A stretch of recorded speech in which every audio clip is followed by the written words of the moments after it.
The snow was falling thick and heavy, blanketing the world in a perfect, pristine white. I watched it swirl past the cabin window, sipping my coffee, feeling that kind of warm, contented glow that only came from being with the person you loved in a place where no one could reach you. At least that was how this trip was supposed to feel. I turned my gaze to Ethan, who sat across the room, staring at his phone with an expression so focused you'd think he was analyzing the stock market instead of whatever mundane thing was on his screen. His jaw was tight, his thumb scrolling absently, and for the 10th time that day, I told myself not to read too much into it. Maybe he was just stressed. Maybe he wasn't ignoring me on purpose. I forced a smile and set my mug down on the wooden table between us. "The snow's getting worse," I said, trying to sound casual. "It looks beautiful though. Maybe we could go for a walk later." Ethan didn't even look up. "Emichim. Okay. Not exactly enthusiastic, but I could work with that." I tried again. "We could take some pictures like we used to. You always said I looked cute in the snow." Nothing.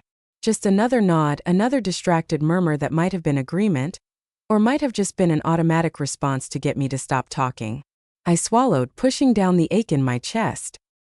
He had been like this all weekend, distant, irritable, like being alone in this cabin with me was a chore rather than something he had planned. And the worst part? I had no idea why. I stood up, moving toward him, setting my hands on the arm of the chair. "Ethan." That got a reaction. A slow blink. Sigh. And finally, he lifted his gaze to mine. His eyes, usually warm and full of something that made my stomach flutter, were now just flat. Cold. "What?" he asked, voice clipped. I hesitated, thrown off by the sheer lack of emotion in that single word. My fingers curled against the fabric of the chair, and suddenly, all the words I'd been holding back for days came spilling out. "Have I done something wrong?" I asked, trying to keep my voice even. "Because you've been acting weird ever since we got here. You barely look at me, and you're always on your phone." Ethan exhaled sharply, sitting up straighter. "Jesus, Grace, can we not do this right now?" My stomach twisted. "Do what?" "This." He waved a hand vaguely. "This thing where you always need constant reassurance. Where you start spiraling the second I don't give you all my attention." I blinked. "That's not what I'm doing." "That's exactly what you're doing." His tone was different now. Sharper. Meaner. My throat tightened and I felt a familiar, awful feeling creeping up my spine. The same feeling I had whenever we fought. Like I was shrinking. Like he was pulling me apart, piece by piece, and I was scrambling to put myself back together before he decided he didn't want me anymore. I took a breath, forcing myself to stay calm. "Ethan, I'm not asking for constant attention. I feel like something's off and I don't know why. If something's wrong, just tell me." He let out a short, bitter laugh, shaking his head. "God, Grace, you're exhausting." I froze. I had expected an explanation. A reason for why he was being distant. Not that. He ran a hand through his hair, eyes flashing with irritation. "You always do this, you know? You always make everything about you like I don't have my own shit going on." I swallowed the lump forming in my throat. "I'm not trying to. I mean, do you even hear yourself?" He scoffed, pushing to his feet. "I bring you to this damn cabin, and instead of just enjoying it, you start overthinking everything, dragging me into some stupid argument." "I'm not trying to fight with you." I cut in, my voice shaking now. His eyes narrowed. "Then what are you doing?" "I'm trying to understand you." The words came out louder than I intended, bouncing off the wooden walls, swallowed almost immediately by the sound of the howling wind outside. The storm was getting worse. The cabin creaked under the weight of it, and for some reason that made my chest ache even more. Ethan exhaled, shaking his head. "I can't do this anymore." I stilled. "What?" He gestured between us. "This. You. It's exhausting, Grace. He huffed, looking away. "You're too much." I had never felt colder in my life. My ears rang. My pulse pounded. I searched his face, waiting, for some sign that he was just lashing out, that he would take it back, that he would realize how cruel he sounded. But he didn't. He just crossed his arms over his chest and said, "You know what? Maybe you should go. Clear your head. Take a walk. Get some air." My lips parted. Ethan, there's a storm. He arched a brow. You wanted to go outside earlier, didn't you? Something deep in my gut twisted, and for the first time I saw it. Really saw it. He wasn't just snapping at me. He wasn't just angry. He wanted me gone. And that hurt more than anything else he could have said. Fine. Fine. I turned on my heel, grabbed my coat, and marched to the door. If he wanted me to leave, I would. And when he realized what a mistake he'd made, when he finally understood how much I meant to him, then he would be the one running after me. I threw open the door and the wind hit me like a slap. The cold bit through my coat, sharp and merciless. My boots sank into the snow, and I barely managed to slam the door shut behind me before the gusts nearly ripped it off its hinges. I took a few steps forward, my breath coming in quick, sharp bursts, my hands shaking. Not just from the cold but from rage. From hurt. He'll come after me. He had to. But the minutes stretched. And the wind howled. And the snow kept falling. And the door behind me, it never opened. I turned back, my heart racing, and reached for the handle. It was locked. I pounded on the wood, calling his name, but there was nothing. No sound. No footsteps. Just silence. And that's when I knew. Ethan had left me out here. He had left me to die. The storm swallowed my screams, my pleas. And soon my body started to go numb. My fingers. My toes. My lips. I stumbled, falling onto my knees. The snow seeped into my clothes, sinking into my bones. I was going to die out here. And then through the blur of swirling white, I saw it. A figure. Not Ethan. Not human. Just standing there. Watching me. I tried to move, but my body wouldn't listen. The cold was pulling me under. Deeper. Deeper. And the last thing I heard before the darkness took me was a whisper. Not yet. Then everything went black. I woke up with a gasp. Lungs heaving like I had just surfaced from drowning. My body lurched forward, the sheets tangled around my legs. The air around me too warm. Too still. Not cold. Not like before. For a moment I couldn't think. Couldn't process where I was. My skin still felt numb. My fingers tingled as if the frost had burrowed deep inside them, refusing to thaw. The last thing I remembered was the snow. The wind howling like a living thing. The ice clawing up my legs as the cold swallowed me whole. And then, Ethan had left me out there. That thought hit me like a hammer, and my head snapped to the side, searching. Scanning. My breath ragged. I expected to see nothing. Maybe the blinding white of the storm still raging outside. Maybe the shadowy figure I had seen just before I died. Instead, I saw Ethan, lying peacefully beside me, his breathing slow and steady, his features relaxed in the dim morning light, like nothing had happened, like I hadn't. My pulse pounded in my ears, my body frozen in place, waiting for some kind of explanation, some sign that I wasn't losing my mind. Maybe I had imagined everything. Maybe the cold had played tricks on me. Maybe Ethan had let me back in, and I had passed out before I could remember. But deep down I knew. Something was wrong. The digital clock on the nightstand blinked. 7:23 a.m. The same time we had woken up yesterday. The same time I had woken up the day I died. The thought made my stomach churn. I sat up slowly, pressing a hand to my chest, feeling the steady rhythm of my heart, as if confirming I was really here. Really alive. Had it all been a nightmare? A vivid, horrifying dream? I turned toward Ethan again, half expecting to see some sign that he had changed overnight, that he remembered what had happened. But when he finally stirred, blinking blearily at me, all I saw was the same tired disinterest he had shown me yesterday. He didn't look shaken. He didn't look haunted. He looked normal. "Why are you staring at me?" he muttered, rubbing his eyes. I swallowed hard, my mouth dry. "Nothing," I said, my voice hoarse. "Just weird dreams." Ethan let out a groan, rolling onto his back. "Well, can you have your existential crisis quietly? Some of us are still sleeping." I felt my stomach twist. At the familiar words. He had said that yesterday. Word for word. A sense of dread slithered up my spine. I swung my legs over the edge of the bed and stood, my body still aching, still expecting to feel the deep cold seeping through my bones. I walked to the window, hesitating before pulling back the curtain. The storm was there. Just like before. The snow. The wind. the endless white swirling just beyond the glass. I squeezed my eyes shut, willing myself to shake off the feeling of déjà vu creeping over me. It had to be a coincidence. It had to be. But as the morning played out, I realized, with a sinking certainty, this wasn't just déjà vu. It was exactly the same. At first, I tried to convince myself I was imagining it. The coffee Ethan ignored on the table. The way he kept checking his phone, barely engaging with me. His expression cold, distant. Every moment was identical to yesterday. And no matter how much I tried to brush it off, the pattern was too perfect to ignore. I tested it. When I asked if he wanted to go for a walk, he barely looked up from his phone. Maybe later, he muttered, voice distant. Just like before. I watched him carefully, waiting for him to do something different. To react in a way he hadn't before. But everything, every word, every sigh, every movement was exactly the same. And when the fight finally started, I braced myself. I had fought back yesterday. Had begged him to tell me what was wrong.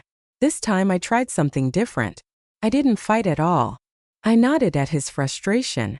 I agreed when he snapped at me. I told him I understood when he said I was too much. None of it mattered. The result was the same. By nightfall, I was outside in the snowstorm, staring at the locked door. And when I pounded my fists against the wood, pleading, screaming, Ethan ignored me. Again. And just before the cold took me, before the darkness pulled me under, I saw it again. The figure. Standing in the storm. Watching me. But this time it stepped closer. The last thing I heard before I died was a voice. Not yet. The fourth time. I screamed. When I woke up, I screamed into my pillow. I screamed until my voice cracked, until I had nothing left in my throat. Ethan barely reacted. You seriously need to chill out, he muttered. I stared at him, truly stared at him, and realized how utterly and completely alone I was in this. Ethan wasn't going to change. He wasn't going to remember. And no matter what I did, the day would always end with me dead in the snow unless I figured out how to stop it, unless I broke the loop. The fifth time I woke up, I didn't scream, I didn't panic, I didn't bow upright in bed gasping for air like I had been drowning in it. Instead, I lay still, staring at the ceiling, listening to Ethan's slow, even breathing beside me. I didn't need to check the clock to know it would be 7:23 a.m. I didn't need to pull back the curtain to know the storm was still raging outside. It was always the same, down to the smallest details, like a perfectly written script being performed over and over. And I was trapped in the starring role, forced to act out the same tragic ending on repeat. This time I refused to play along. I rolled out of bed carefully, quietly, my movements slow and deliberate. Ethan didn't stir as I grabbed my duffel bag from the closet, stuffing it full of clothes without bothering to fold them. The last time I had tried to warn him to change his mind, to make him care, I had ended up outside in the snow again, my body shaking from cold and rage, my fists bleeding from pounding on the door. He refused to open this time. I wouldn't wait around for the inevitable betrayal. I was getting out before it even had the chance to happen. I zipped up the bag and slung it over my shoulder, heading straight for the front door. My heart pounded as I gripped the handle, half expecting it to be locked, but it wasn't. I pulled it open and the icy wind hit me instantly, biting at my exposed skin. Snow had already piled up on the porch, high enough that I had to step over it, my boots sinking deep with every step. The road wasn't far, maybe a 5-minute walk if I moved fast, and I knew there was a gas station a few miles down if I could just get to it. Maybe I could break the loop. I didn't make it that far. By the time I reached the road, I realized I wasn't alone. The storm was worse than before.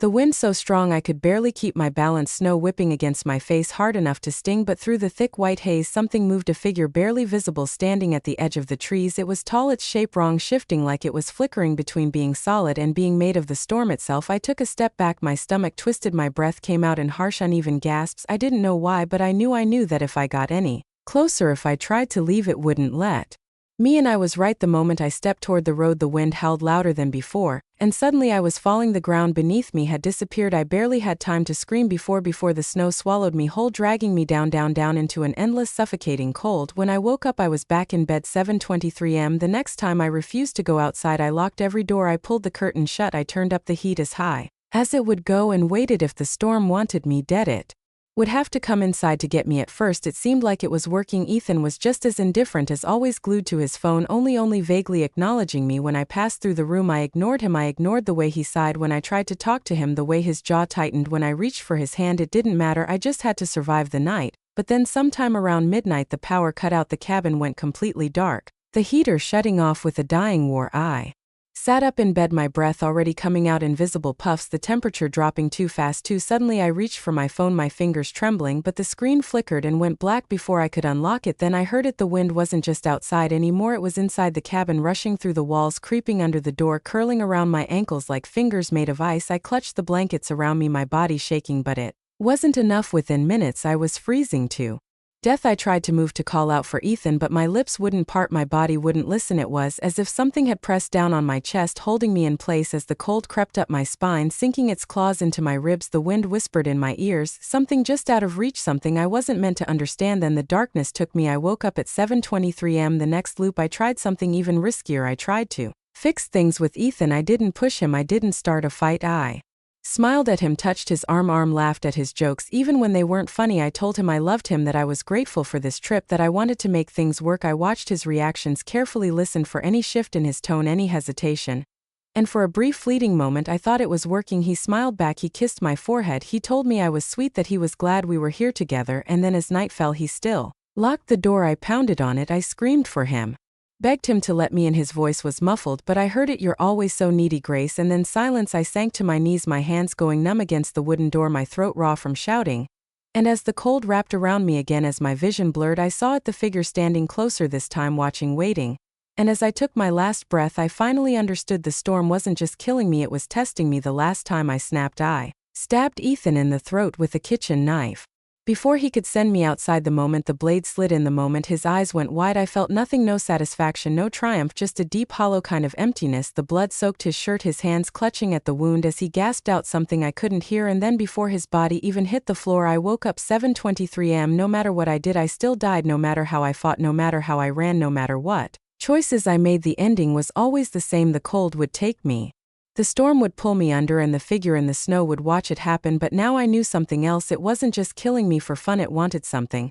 And until I figured out what that was, it would never let me go. The 20th time I died, I stopped trying to fight it. I let the cold take me, without struggling, without screaming, without pounding on the locked door until my fists bled. The moment I collapsed into the snow, I let my body sink into it, let my eyelids flutter shut, let my breath slow until there was nothing left but the hush of the wind and the creeping darkness. I didn't fight to survive, because surviving didn't matter anymore. I had already learned that the loop wasn't about me fifing my way out, it was about something else, something deeper, something I still didn't understand. But there was one thing I did know: the storm wanted something from me, because each time I died it was there, the shadow, the figure standing just beyond my reach, watching, waiting. Every time I took my last breath, every time my vision faded, I saw it, tall, blurred at the edges, shifting like it was part of the storm itself, woven from the wind and the ice and the howling dark. It wasn't a person, it wasn't a hallucination, it was something else entirely.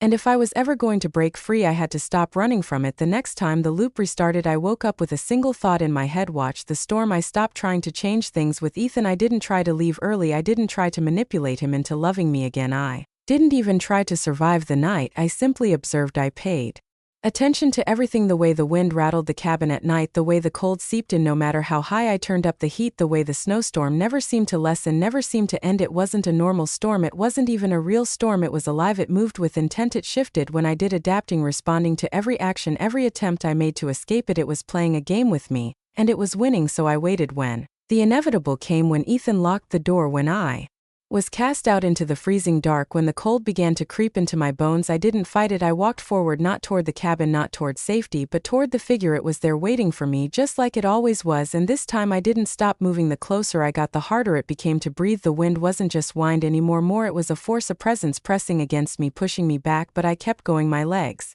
moving even as my muscles burned, even as my skin turned numb, even as my mind screamed for me to stop. Then, just as the last of my strength faded, just as I dropped to my knees in the snow, I heard it, a whisper: you already know the answer. My heart slammed against my ribs. I tried to speak, but my lips wouldn't move. I tried to reach out, but my fingers were frozen in place. The figure stood before me, now looming, shifting, its edges curling into the wind like it was made of the storm itself. I forced out a breath, my voice barely a whisper: who are you? No answer.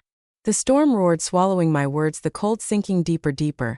And then I was gone. When I woke up in the cabin again, I knew the loop wasn't about saving myself, it was about eating Ethan, it was about his regret, except there was no regret. He woke up every morning oblivious, uncaring, unaffected. He didn't carry any guilt, any sorrow. Every single loop, he locked the door without hesitation, without remorse. He didn't even hesitate, because in his mind he had done nothing wrong, and that was why.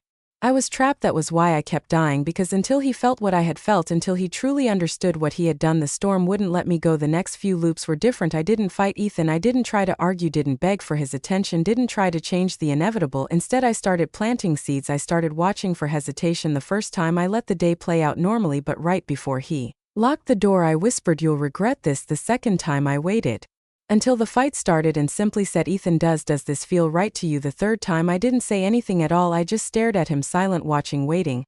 And it worked. I saw it, a flicker of something in his eyes, a brief fleeting moment of uncertainty. His hand hovered over the lock for just a second longer than before. He swallowed hard. His gaze darted away. It wasn't enough, not yet, but it was a crack, and cracks they grew. I tested it over and over, pushing him further each time, forcing him to confront what he was doing. One loop I waited until the moment he locked the door, then pounded on it and screamed, "Ethan, I'm going to die." Another loop I pleaded, "If you do this, I'll haunt you forever." And another I didn't beg at all. I simply whispered, "Remember me." Each time his reaction was different. The first few times he was annoyed, dismissive, brushing me off like a nuisance, but then he started hesitating. He started looking uneasy, shifting his weight, rubbing the back of his neck. I could hear it in his breath, see it in the way he lingered by the door for just a second too long. And finally one night, he didn't lock it at all, but it was too late. The storm was stronger than ever, the wind screaming, the cold tearing through my skin. I stumbled forward, reaching for the handle, and then I saw it, the figure standing right in front of the door, blocking my way. I gasped, stepping back, my pulse thundering. I had never been this close to it before. It wasn't just a shadow anymore, it had a shape, a face. Ethan's face. I choked on a breath, my mind spinning, my body trembling as I stared at him. What is this?" I whispered. The figure tilted its head, and this time when it spoke, the voice wasn't a whisper in the wind, it was Ethan's voice. "You already know the answer." Then the wind rushed forward, consuming me, pulling me under, burying me in the cold, and I died again. When I woke up at 7:23 a.m., I lay there for a long time, staring at the ceiling, everything clicking into place. The storm wasn't just killing me, it was Ethan. It was his absence, his apathy, his refusal to acknowledge what he had done. Every time he ignored me, every time he dismissed me, the storm grew stronger. And the figure, his reflection in the storm, was proof that deep down some part of him knew what he had done. He was the one keeping me here. The loop would only end when Ethan felt true, unbearable regret, when the pain of losing me finally outweighed his indifference, and if that meant I had to break him piece by piece, loop by loop, then so be it. I stopped pleading with him a long time ago. The first few loops I thought words could save me. I thought logic, reason, love could force him to see me, to really see me, not just as something disposable, something replaceable, but as a person, someone who loved him, someone who trusted him, someone who he had left to die. But words had never worked on Ethan, not when he was convinced he was right. Every argument ended the same way. Every desperate attempt to break through that calculated indifference only pushed him further into himself, let him convince himself that this was just another one of my overreactions, another one of my emotional spirals. I should have known better, so I stopped talking, I stopped fighting, and then finally something changed. The first time he followed me outside, I almost didn't believe it. It wasn't part of the loop, it wasn't something I had ever seen before. And the break-in routine made my heart slam against my ribs in a way that almost hurt. I had been standing in the snow, watching the wind curl around me, waiting for the familiar feeling of my body giving out. When the door creaked open behind me, I turned slowly. Ethan stood in the doorway, bare feet against the wooden porch, his face half-shadowed, half-lit by the soft glow from inside. His breath was uneven. That was new. He wasn't just irritated or impatient, wasn't rolling his eyes or muttering something under his breath about how I was so dramatic. No, he looked off balance for the first time. He looked afraid. He stepped forward just slightly, and it wasn't a confident movement, it was hesitant. He was trying to mask it, but I saw it. I saw the way his fingers curled and uncurled at his sides, how his throat bobbed when he swallowed, how his gaze flickered, not at me but at the storm behind me. He was seeing it now, maybe not the same way I did, maybe not as clearly, but the storm wasn't just wind and snow to him anymore, wasn't just an inconvenience. I could feel it, feel the moment that cold curled into his ribs the way it had done to me for so many nights. He was finally feeling it, the weight of it. I should have been happy, I should have been triumphant. This was what I wanted, wasn't it? But instead I just felt tired because it wasn't enough. "Ethan," I said, my voice steady, emotionless. I watched him stiffen at the sound of his name, watched him blink like I had pulled him out of a trance. "What are you doing out here?" His lips parted, but nothing came out. I let the silence stretch between us, let him feel it the way I had felt it, the way I had drowned in it night after night after night. Then finally, he spoke. "I don't know," he murmured, and for once it wasn't dismissive, it wasn't defensive, it was honest. I tilted my head, my gaze unmoving, unblinking. "You do." He exhaled, his breath visible in the freezing air curling between us like smoke, and then he stepped Forward again, I should have backed away, I should have let the wind take me like I always did, should have let the loop reset so I could try again, try something different, but I didn't. I stood my ground. Ethan reached out, hesitated, his fingers hovered just above my wrist. I didn't move, I let him feel the distance, the unbearable space between us. Come inside. He said it wasn't a demand, it wasn't even a request, it was something else entirely. Desperation, he was desperate, but it was too late. I smiled, slow. Steady, you left me to die. Ethan, his face twitched, his whole body going rigid.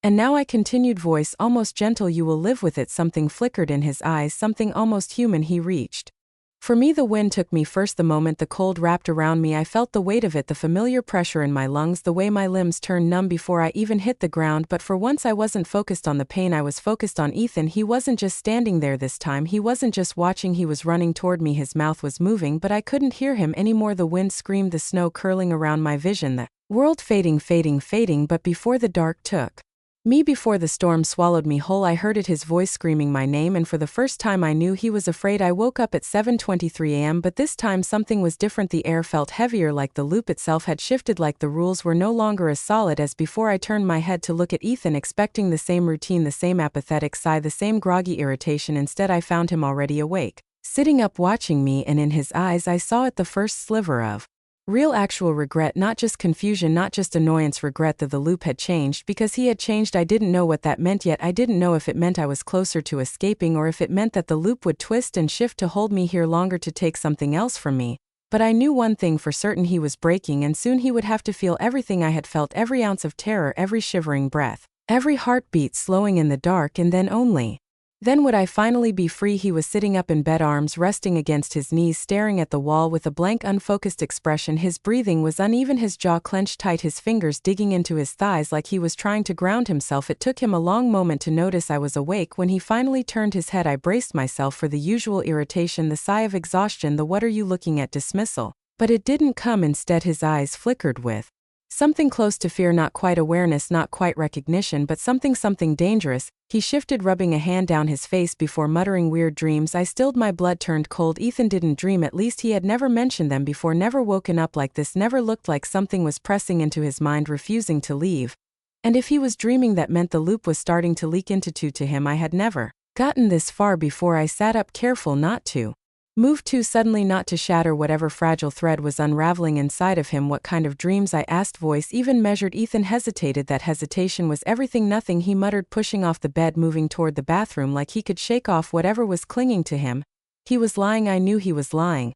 And that meant something inside him was fighting this now. I just had to push him. The rest of the way the morning played out as usual, but it wasn't the same. Ethan kept glancing at me. He was restless, more silent than usual, but not in the cold, dismissive way I had grown used to. His hands were shaky when he poured his coffee, his jaw was tight when he scrolled through his phone, staring at the screen without reading a word. The cracks were there, he just didn't understand them yet. But he would, because today was different. Today was the last loop. By evening, the weight in the air had doubled. The storm outside was worse than ever. The wind rattled the cabin walls, howled through the cracks in the wood, crawled under the doors like it was trying to force its way inside, and Ethan felt it. I could see it in the way he paced, in the way his fingers tapped against the table, in the way he kept looking at the window like he expected to see something staring back at him.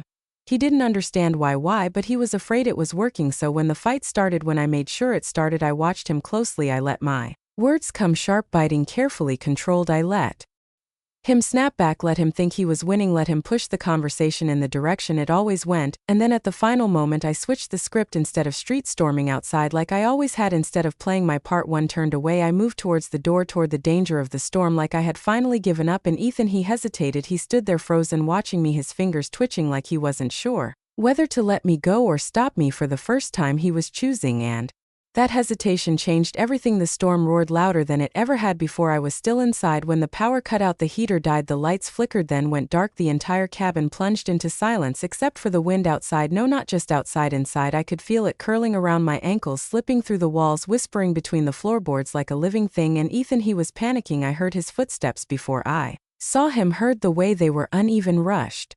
And then he was there, standing in the doorway of the bedroom, his face pale, his eyes wide in the dim shifting light. "Grace." I met his gaze, waiting, watching. "You need to." He ran a hand through his hair, exhaling sharply.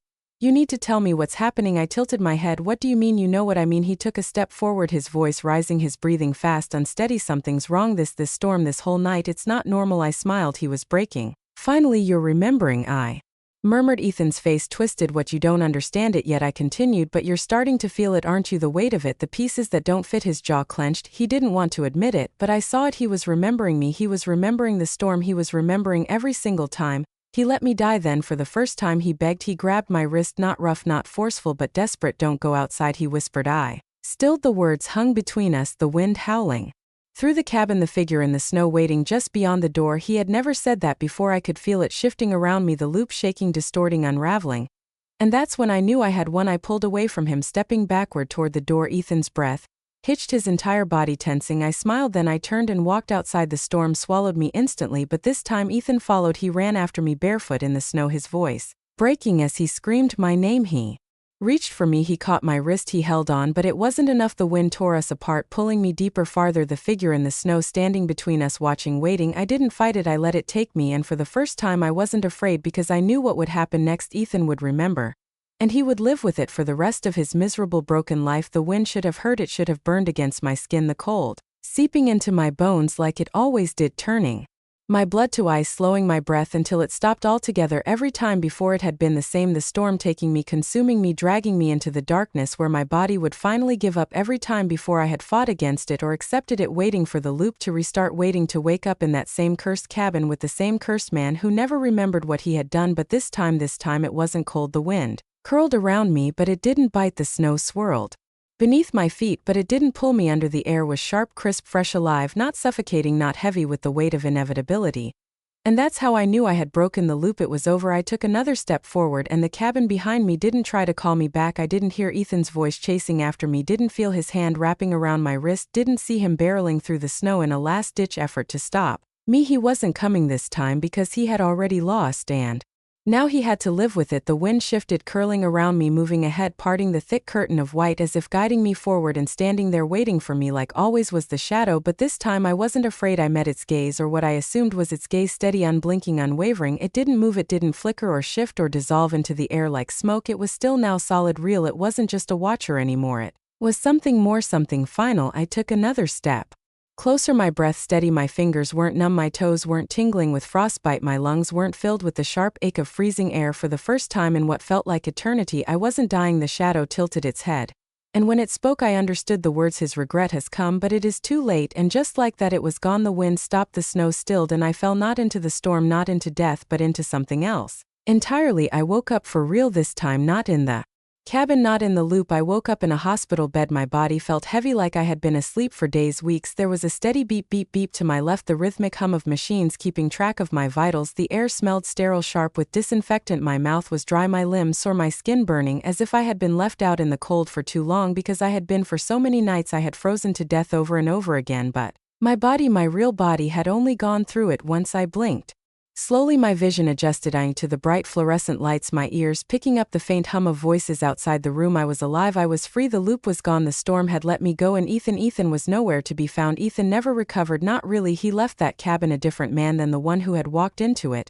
And when people asked him why, when they tried to understand what had happened up there, he never gave them a real answer, because the truth wasn't something he could explain. At first he tried. He told people he had been through something strange, something impossible, something that had shattered reality around him.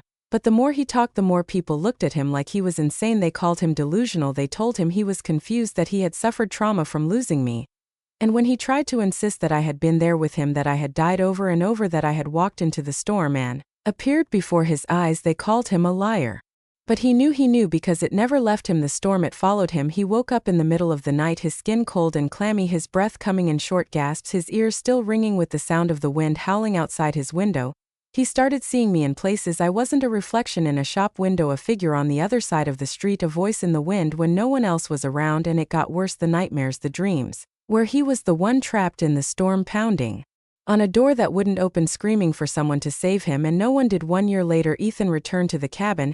He hadn't meant to, he told himself he never would, but he couldn't stay away, not when the storm still whispered his name in the dead of night, not when he still woke up reaching for a door handle that wasn't there, not when he still saw me. So he went back. The cabin was just as he left it, empty, frozen in time, like it had been waiting for him. He walked inside. The floorboards creaked beneath his steps, the air smelled stale, untouched. He expected it to feel safe, familiar. It didn't. It felt wrong. The storm was coming. He could feel it. He could hear it gathering in the distance, rolling in through the mountains, curling toward him like a living thing. And then he saw it, my footprints leading from the cabin out into the snow, but there were none leading back. His stomach twisted, his breath hitched, and then before he could move, before he could turn back, before he could escape, the door slammed shut and outside the wind began to howl. Ethan never left that cabin, not really. The next morning the locals found his car still parked outside, the engine, see the key still in the ignition, but the cabin was empty. No Ethan, no sign that anyone had been there at all except for the footprints in the snow leading from the cabin out into the storm, and none leading back. The storm had let me go, but it had taken him instead, and that was justice.